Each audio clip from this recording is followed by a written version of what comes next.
we worked in a world of a heightened reality then. And I didn't work with any parameters about trend, or I Mm, tried to start them. I didn't want to follow yeah, anything. And because I didn't come from that world and I never studied costume design, all I knew true. was that when I watched TV, which was very seldom, and the Mm. reason why I didn't watch it is I couldn't stand to see how people dressed. I Yeah. mean, I would go through the channels and be just like, are you kidding me?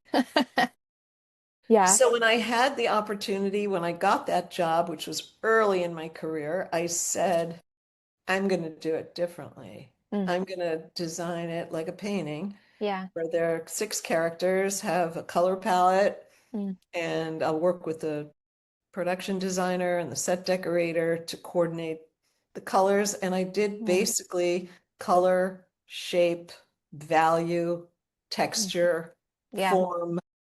That's how I designed the show. And it really worked. I mean, and in the beginning, the first 3 years at least, the actors weren't concerned with fashion. It Right. wasn't about fashion. So I got away with murder because I just wanted it to look beautiful. When the Yeah. six of them were all together, I wanted someone in a chenille sweater, and I wanted Mm, someone in flannel, and I wanted someone in black and white, and someone in burgundy or red, and someone in blues and greens. I just wanted the palette to look beautiful. yeah.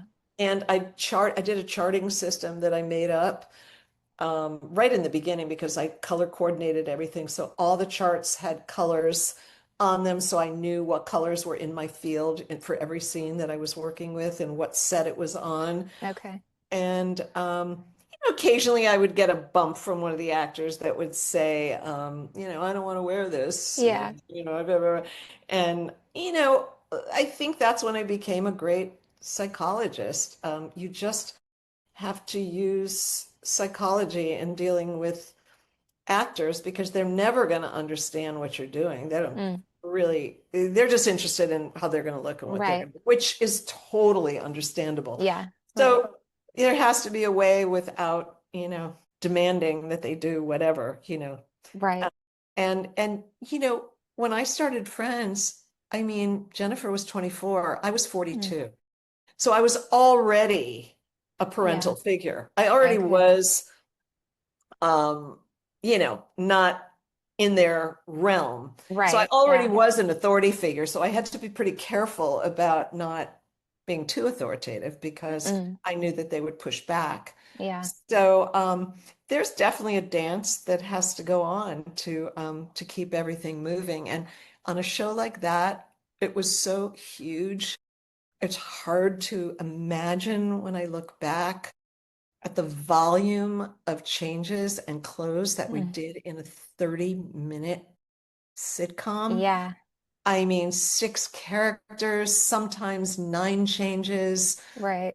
54, three guest stars, 75 changes in a Yeah. 30-minute show. It was big, demanding. We didn't get scripts until Monday. Mm, We were right. pre-shooting and we're doing fittings on Wednesdays, hopefully, sometimes not till Thursday, pre-shooting, Yeah. shooting the show on Fridays. It was a nonstop 24-hour gig, Yeah. and it went on for 10 years. Right. Uh, it was challenging, and there were years that were harder than other years. Yeah. And yeah, it's amazing really to look back on how iconic some of those images and clothing are. Yeah.